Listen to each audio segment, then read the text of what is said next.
tersangka akhirnya menetapkan 7 dari 10 terduga pelaku persekusi dan persetubuhan sebagai tersangka yang sebelumnya dimintai keterangan oleh petugas.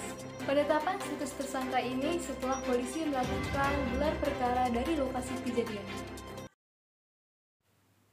Gelar perkara dilakukan Polresta Malang Kota dengan menghadirkan 10 saksi terduga pelaku persekusi dan persetubuhan serta barang bukti, diantaranya berupa video amatir terkait aksi penganiayaan yang dilakukan sejumlah anak-anak terhadap korban yang juga masih tergolong anak-anak di bawah umur.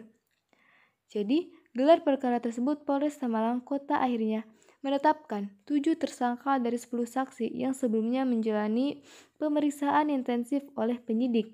Ketujuh tersangka tersebut ditetapkan sebagai pelaku kekerasan dan persetubuhan anak di bawah umur. Penetapan 7 tersangka tersebut berdasarkan 2 laporan yang diterima polisi, yakni terkait persekusi dan persetubuhan. Dari ketujuh tersangka memiliki peran tersendiri, ada yang bertindak melakukan kekerasan terhadap korban secara fisik, memerintahkan, dan merekam aksi kekerasan. Atas perbuatannya tersebut, para pelaku persekusi yang masih di bawah umur ini dikenakan pasal 80 dan 81 Undang-Undang Nomor 35 Tahun 2014 Junto, Undang-Undang 23 Tahun 2002 tentang Perlindungan Anak dan pasal 170 KUHP. Ancaman hukuman yang digunakan adalah 5 hingga 9 tahun penjara.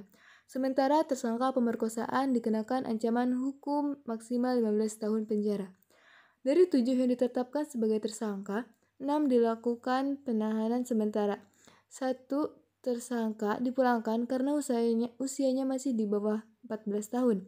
Selain menahan 6 tersangka, polisi juga menyita barang bukti berupa handphone, pakaian korban, serta video amatir terkait kekerasan dari Malang, Jawa Timur. Sebelumnya, korban persekusi yang videonya viral di Kota Malang, Jawa Timur ternyata menjadi korban pelecehan seksual. Saat ini, pihak kepolisian masih melakukan penyelidikan atas kasus tersebut. Sudah jatuh tertimpa tangga, inilah yang dialami seorang siswi di Kota Malang, Jawa Timur. Korban Ede dalam video viral ini tampak mendapat penganiayaan dari sejumlah wanita. Korban yang masih di bawah umur ini dituding oleh para pelaku persekusi jadi perebut suami orang atau pelakor. Namun, kepada penasihat hukumnya, korban mengaku sebelum dipersekusi dirinya telah terlebih dahulu menjadi korban pelecehan dari pria berinisial Y. Tim kuasa hukum korban telah melaporkan ke-9 pelaku tersebut atas pasal pencabulan serta pengeroyokan maupun 369 tentang perampasan.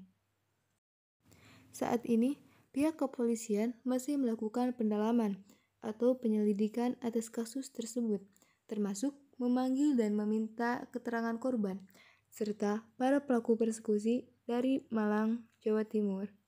Breaking News mengabarkan. Demikian breaking news kali ini, saya Salsa Sabila Nurani pamit undur diri. Terima kasih.